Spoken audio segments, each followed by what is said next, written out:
Railway ട്രാക്കിൽ telephone post കൊണ്ടിട്ടത് train അട്ടിമറിയാണോ എന്നാണ് സംശയം. പ്രദേശത്തെ CCTV ദൃശ്യങ്ങൾ പോലീസ് കണ്ടെത്തി. 2 യുവാക്കൾ ടെലിഫോൺ പോസ്റ്റ് മറിച്ചിടുന്ന ദൃശ്യങ്ങൾ പോലീസിന് ലഭിച്ചു.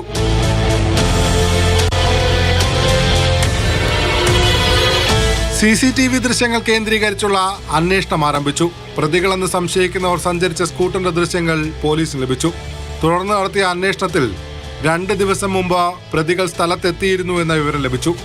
സൈബർ സെല്ലിന്റെ സഹായത്തോടെ നടത്തിയ അന്വേഷണം പ്രതികളെന്ന് സംശയിക്കുന്ന 2 പേരും ഇന്നലെ പ്രദേശത്തുണ്ടായിരുന്നുവെന്ന് വ്യക്തമാക്കി. സൈബർ സെല്ലിന്റെ സഹായത്തോടെ നടത്തിയ അന്വേഷണത്തിൽ പ്രതികൾ പെരുമ്പുഴയിലെ ആളൊഴിഞ്ഞ സ്ഥലത്തുണ്ടെന്ന് വ്യക്തമായി. അവിടെ നിന്നാണ് ഇരുവരെയും കസ്റ്റഡിയിലെടുത്തത്. കൊല്ലം റൂറൽ SP KV സാബുവിന്റെ നേതൃത്വത്തിൽ ഇരുവരെയും ചോദ്യം ചെയ്തു. റെയിൽവേ ട്രാക്കിൽ ടെലിഫോൺ പോസ്റ്റ് കൊണ്ടിട്ടത് തങ്ങളാണെന്ന് ഇരുവരും സമ്മതിച്ചു. 2 പേരെ നമ്മൾ സംശയിച്ച് കസ്റ്റഡിയിൽ എടുത്തിട്ടുണ്ട്. അവരെ ചോദ്യം ചെയ്ത് വരികയാണ്. ക്രിമിനൽ ഹിസ്റ്ററി ഉള്ളവരാണ്. ഒരാൾ 11 കേസും ഒരാൾ 5 കേസിലുണ്ട്. മുൻപ് കേസ് അല്ല, പോലീസ് പരിശോധിച്ച് സ്പോട്ടിൽ പോയിരുന്നു. ഞങ്ങൾ ഈ കാര്യങ്ങളൊക്കെ ഈ റെക്കോർഡ് ചെയ്ത ശേഷം പറയാം. അപ്പോൾ ചോദ്യം ചെയ്ത് വരുന്നേ ഉള്ളൂ. വിശദമായിട്ട് മൊത്തം കാര്യങ്ങൾ പറയാൻ പറ്റുന്ന ഒരു സ്റ്റേജല്ലേ. ലഹരി ഉപയോഗിക്കുന്നവരാണോ അവർ?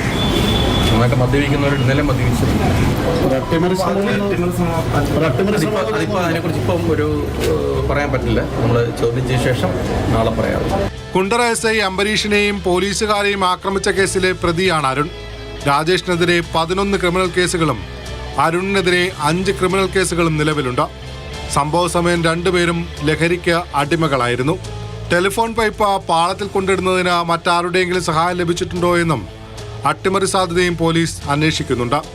പാലരുവി എക്സ്പ്രസ് കടന്നു പോകുന്നതിന് തൊട്ടു മുമ്പാണ് ടെലിഫോൺ പോസ്റ്റ് പാളത്തിൽ കൊണ്ടിട്ടത്. ഇരുവരുടെയും അറസ്റ്റ് നാളെ രേഖപ്പെടുത്തും. കണ്ണൻ നായർ, മാതൃഭൂമി ന്യൂസ്, കൊല്ലം.